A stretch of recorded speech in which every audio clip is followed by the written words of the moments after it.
Salam kerahiman. Hari ini 20 Oktober. Kita akan baca dari 878. Kita mulai ya. Dalam nama Bapa dan Putra dan Roh Kudus. Amin. 12 Januari 1937. Hari ini ketika dokter melakukan pemeriksaan keliling, ia mengunjungi aku. Agaknya ia tidak senang melihat keadaanku. Tentu saja, aku menderita lebih berat dan suhu tubuhku naik cukup mencolok. Oleh karena itu, ia memutuskan bahwa aku tidak boleh turun untuk menyambut komuni kudus sampai suhu tubuhku menjadi normal. Aku berkata, baik. Meskipun rasa sakit mencekam hatiku, tetapi aku berkata bahwa kalau aku tidak demam, aku akan pergi. Ia setuju. Ketika dokter pergi, aku berkata kepada Tuhan, Yesus, sekarang terserah kepadamu apakah aku akan pergi atau tidak. Dan aku tidak berpikir mengenai hal itu lagi meskipun gagasan ini terus mengganggu pikiranku. Aku tidak boleh memiliki Yesus. Tidak, itu tidak mungkin. Dan tidak hanya satu kali tetapi beberapa hari. Sampai suhu badanku turun. Tetapi pada petang hari aku berkata kepada Tuhan, Yesus, kalau komuniku menyenangkan hatimu, dengan rendah hati kami mohon, berilah agar besok pagi suhu tubuhku normal. 878A ya. Ini terjadi pada tanggal 12 Januari 1937. Waktu itu Suster Faustina ada di rumah sakit, sakitnya makin parah. Dan seperti biasa, dokter melakukan pemeriksaan keliling. Ya, dia mengontrol setiap pasiennya yang ada di rumah sakit. Dan dia juga mengunjungi Suster Faustina. Di situ dikatakan, agaknya ia tidak senang melihat keadaanku. Karena dokter pasti berharap pasien yang dirawatnya menjadi sembuh, minimal membaik. Sedangkan Suster Faustina malah semakin parah, semakin menderita, bahkan suhu tubuhnya katanya naik ya, secara mencolok. Kalau kita lihat kondisinya Suster Faustina ya, dia sedang sakit parah. Badannya sangat lemah, bahkan dokternya nggak kasih izin dia untuk turun untuk menerima komuni. Kalau kita lihat seperti ini ya, dia walaupun sakit parah, dia tetap berusaha melakukan tugasnya, menulis apa yang dialaminya, apa yang terjadi, komunikasinya dengan Tuhan, apa yang Tuhan katakan, semuanya dia masih menulis. Dia masih melaksanakan tugas. Artinya walaupun sakit parah, walaupun lemah sekali, tapi dia tetap berusaha melaksanakan apa yang harusnya dia lakukan. Dikatakan di situ, aku menderita lebih berat ya, dan suhu tubuhku naik secara mencolok. Akhirnya dokter melarang, nggak boleh turun dari ranjang untuk terima komuni. Dan Suster Faustina taat. Dia katakan, baik. Ya. Dan kemudian terjadi negosiasi. Kalau suhunya sudah normal, maka saya mau sambut komuni. Dan dokter setuju ya. Jadi sudah ada kesepakatan. Setelah dokter itu pergi, dia katakan kepada Yesus, Yesus, sekarang terserah kepadamu. Apakah aku akan pergi atau tidak?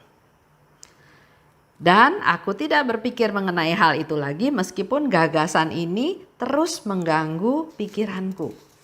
Pikirannya keganggu karena dia bilang, masa sih saya nggak boleh menyambut tubuh Kristus?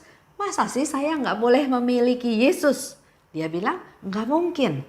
Ya, jadi kerinduan Suster Faustina untuk menerima tubuh Kristus, untuk bersatu dengan Kristus begitu besar. Jadi kalau nggak boleh terima komuni, menurut Suster Faustina, nggak mungkin ya. Nah, kita coba berpikir sebaliknya. Kalau Yesus ingin bersatu dengan manusia, ingin bersatu dengan Suster Faustina, ingin bersatu dengan saya misalnya ya, Kan harusnya saya sembuh, kata Suster Faustina ya. Harusnya suhu badan saya normal, karena kalau suhu badan saya normal, maka saya bisa turun dari ranjang, saya bisa menyambut komuni. Dan kalau memang Tuhan mau bersatu dengan saya, ya harusnya Tuhan bisa lakukan sesuatu supaya suhu badannya menjadi normal. Tapi kenyataannya sekarang adalah saya sakit, suhu badannya tinggi, dan saya nggak boleh terima komuni. Dalam pikirannya yang dia bilang mengganggu pikirannya adalah, apakah saya nggak boleh memiliki Yesus? Dengan nggak menerima komuni kan otomatis nggak menerima Yesus ya. Itulah yang mengganggu pikiranku, kata Suster Faustina ya. Sekarang kita ambil contoh dalam kehidupan kita sehari-hari. Mudah-mudahan ini bisa menjadi contoh juga ya. Suami istri menikah, tanpa sepengetahuan istrinya, suaminya selingkuh dengan perempuan lain, bahkan sampai punya anak. Mula-mula si istri ini mau marah, meminta pertanggungan jawab si suami, kenapa nggak setia, dan juga dia mau datengin si perempuan itu karena sudah menggoda suaminya sampai suaminya melakukan perbuatan yang melanggar perintah Tuhan dan bahkan sampai punya anak. Jadi dia lagi berpikir dari sisi dia. Dia dihianati, dia dijahatin, dia dibuat menjadi sedih, kecewa, marah ya. Tapi pada waktu dia melihat anak dari si perempuan itu, dia mulai berpikir lain. Dia berpikir, kalau saya tegur mamahnya, kalau saya larang suami saya datang ke perempuan itu lagi, kalau saya membuat ultimatum, mungkin suaminya kembali. Tapi anak itu kan jadi nggak punya ayah. Padahal anak itu nggak salah apa-apa. Dia nggak tahu apa-apa, dia juga nggak tahu bagaimana cerita mamahnya dengan si bapak ini. Tapi yang pasti kan dia sudah lahir ke dunia, yang harusnya punya ayah dan punya ibu. Kalau ayahnya diambil berarti anak ini kan nggak punya ayah. Setelah dia berpikir seperti itu, maka dia masuk ke satu pemikiran yang baru, saya maafkan suami saya. Biar supaya anak itu tetap punya ayah. Dengan harapan dia melakukan hal itu, suaminya sadar bersalah dan bertobat. Ya. Tapi ternyata nggak terjadi seperti itu. Suaminya selingkuh lagi sama perempuan lain.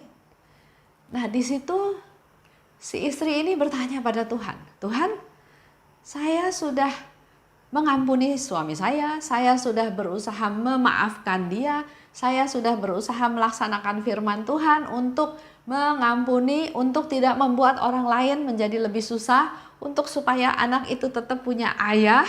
Dia sudah berkorban. Oke, saya berkorban. Saya juga nggak bisa ceraiin suami saya, karena kalau saya ceraiin suami saya, anak saya jadi nggak punya ayah, nggak menjadi keluarga yang utuh, ya. Jadi dia bilang oke, nggak apa-apa, asal suaminya bertobat, asal anak itu juga jadi tetap punya ayah dan anak-anak saya juga tetap punya ayah. Tapi yang terjadi, si laki-laki ini selingkuh lagi dengan perempuan lain, sehingga dia di situ bertanya, seolah-olah Tuhan nggak sayang sama saya, Tuhan nggak jaga saya, Tuhan nggak lindungi saya harus berkorban atau harus menderita sampai seperti apa? Tapi kalau dia refleksi lagi, nggak mungkin Tuhan nggak sayang sama saya. Tuhan itu maha pengasih, Tuhan itu maha baik, Tuhan itu penuh cinta kasih. Jadi nggak mungkin Tuhan nggak sayang sama saya ya. Jadi tadinya fokus saya menderita, saya susah, saya dirugikan. Cara berpikirnya dia rubah dengan berpikir yang positif. Apakah dengan begitu Tuhan gak sayang sama saya?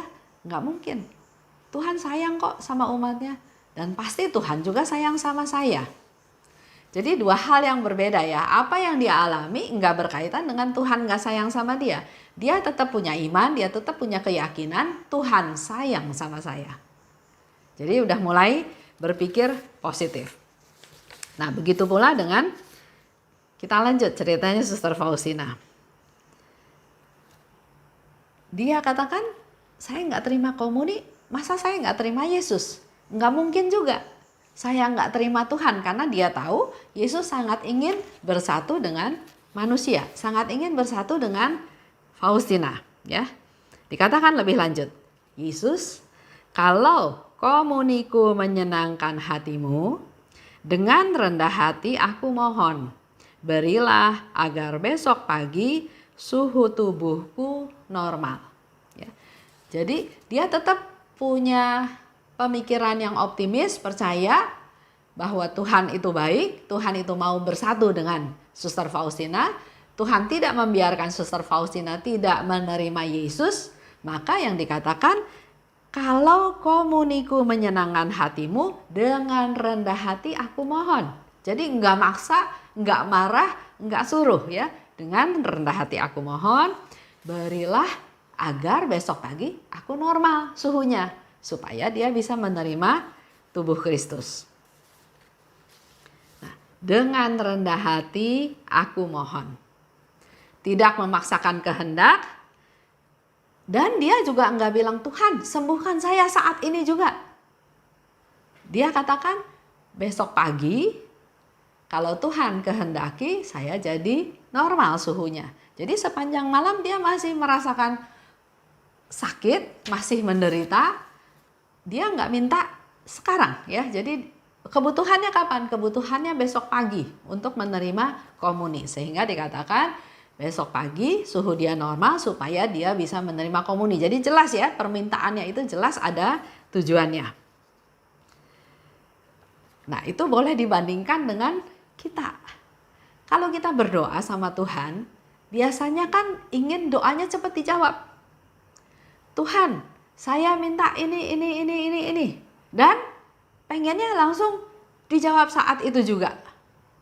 Di sini Suster Faustina memberikan contoh berdoa. Contoh doa permohonan. Dia mohon supaya besok pagi. Jadi bukan sekarang. Kalau besok pagi berarti dia tetap masih menderita demam, menderita sakit.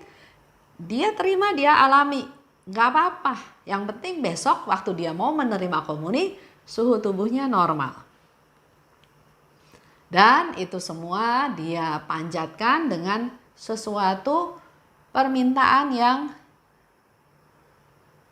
terserah Tuhan. Bukan yang harus ya. Tuhan saya sudah doa, Tuhan saya sudah novena, Tuhan saya sudah ini, sudah itu. Bukan harus, tapi terserah Tuhan. Contoh, mungkin Bapak Ibu juga sudah pernah dengar. Saya mau cerita sedikit, waktu itu saya alami waktu saya pergi tur. Dengan kelompok tur pergi ke Cina. Ya. Hari pertama sampai di Cina, mau ke hotel, itu tiba-tiba saya ngerasa sakit sekali saluran kemih saya ya. Badan udah panas dingin dan saya merasa saya nggak menahan pergi ke toilet ya. Tapi kenapa saya tiba-tiba merasakan seperti itu? Betul-betul sakit, demam ya. Saya juga nggak bawa obat karena memang hampir dikatakan udah nggak pernah sakit itu lagi ya. Saya bilang sama teman, waktu itu masih di pesawat, saya bilang sama teman, kamu bawa obat nggak untuk mengatasi demam, infeksi? Tiba-tiba dia bilang, iya saya bawa. Saya nggak tahu obat ini cocok atau enggak, tapi sebelum pergi, saya memang minta pergi ke dokter dan minta dibawain beberapa obat. Obat sakit perut, obat demam, beberapa obat ya. Aduh puji Tuhan, bersyukur ya, saya bilang saya minta obatnya. Tapi ternyata nggak ketahan ya, sakitnya sakit, betul-betul sakit. Bahkan waktu sudah mendarat, waktu itu masih di pesawat, saya nggak bisa tahan lagi, saya harus ke toilet di pesawat. Sementara semua penumpang udah pada berdiri mau turunin kopernya karena mau turun dari pesawat. Saya berusaha jalan mendekati toilet di belakang, tapi karena di dalam pesawat itu banyak orang Cina daratan ya, yang nggak ngerti ngomongnya, saya juga nggak bisa ngomong sama mereka, tapi mereka nggak mau kasih jalan. Padahal saya udah keringetnya udah besar-besar, udah sangat kesakitan. Begitu akhirnya sampai ke toilet dan ternyata diproses, setiap turun sebentar saya cari toilet. Ya. Sampai akhirnya ke hotel. Ke hotel pun saya udah nggak mau dengar lagi briefing apa-apa. Saya minta kunci, saya langsung masuk ke kamar. Di kamar, saya makan obatnya. Suami saya ngomel dalam tanda kutip, bukan ngomel marahin, tapi ngomel mengungkapkan kekhawatiran karena turnya belum mulai. Kalau besok jalan dan saya masih sakit-sakitan seperti itu, apa yang akan terjadi ya? Saya juga nggak mau dengar omelan dia karena saya tahu bukan ngomelnya, tapi karena dia khawatir ya. Dia juga nggak tahu, nggak bisa bagaimana mengatasinya. Dia malah menyalahkan kenapa nggak bawa obat. Saya bilang yang gimana saya bawa obat karena saya sudah tidak pernah sakit seperti itu ya. Nah, di dalam doa saya berdoa tanpa sengaja ya, saya spontan berdoa. Saya bilang, Tuhan, kalau sakit ini memang harus saya tanggung, mampukan saya untuk menanggungnya. Beri saya kekuatan untuk menanggungnya. Udah, terus tidur. Saya udah gak mau ingat-ingat yang lain, saya tidur. Dan yang luar biasa, besok paginya waktu saya bangun, saya sama sekali gak rasa sakit lagi. Saya betul-betul sehat, gak sakit lagi, dan selama perjalanan tur itu gak pernah ada rasa sakit itu lagi ya, gak ada gangguan lagi. Dan di situ saya bilang sama suami saya, pertama, saya nggak pernah punya rencana mau doa seperti itu, tapi sepertinya dibimbing untuk penyerahan, untuk pasrah, untuk menerima. Dan ternyata dengan doa seperti itu malahan semuanya jadi beres. Dan itu saya alami beberapa kali. Sesuatu yang saya nggak sangka saya harus alami, dan akhirnya saya masuk ke dalam doa penyerahan, doa ya sudah Tuhan, kalau ini harus saya alami. Dan ternyata beres, sembuh, selesai ya. Begitu pula dengan Suster Faustina. Dia berdoa minta kesembuhan pada saat besok pagi kalau dia mau menerima komuni, supaya dia bisa menerima komuni. Jadi dalam hal ini kita belajar bahwa kalau kita menderita sakit, kita sedang diproses untuk belajar menerima. Kita diproses juga untuk belajar sabar. Dan jangan salahin siapa-siapa. Andalkan Tuhan. Itu untuk hari ini ya. Kita tutup dengan doa. Dalam nama Bapa dan Putra dan Roh Kudus. Amin. Allah Bapa yang Maha Baik, terima kasih atas rahmat-Mu yang Kau berikan pada kami pada hari ini. Kami belajar banyak dari Suster Faustina. Dia tidak terganggu aktivitasnya, tugasnya, keinginannya, harapannya karena dia sakit. Dia tetap melakukan persiapan, dia tetap mohon kepadamu, dia tetap melaksanakan tugas-tugasnya sesuai dengan apa yang Kau kehendaki. Berkati kami semua juga Tuhan, agar jangan sampai halangan, kendala, sakit, penyakit mengganggu kami sehingga kami tidak berkarya. Mengganggu kami sehingga kami menjadi fokus pada diri sendiri, tapi mampukan kami Tuhan untuk melihat yang lebih besar, mengandalkan Kau, belajar bersabar, belajar berserah, tidak menyalahkan orang lain atas apa yang kami alami. Terima kasih Bapa, dalam nama Yesus Putra-Mu kami berdoa dan bersyukur. Amin. Dalam nama Bapa dan Putra dan Roh Kudus. Amin.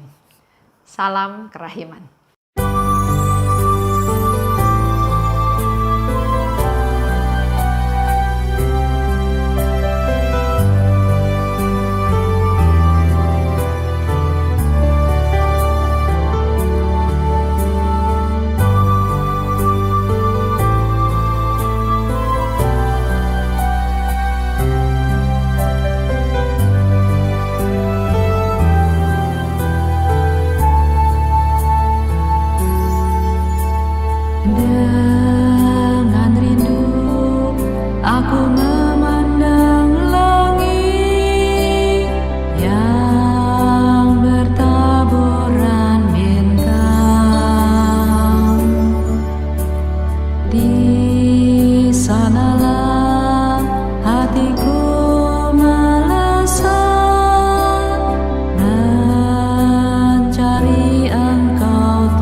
kasih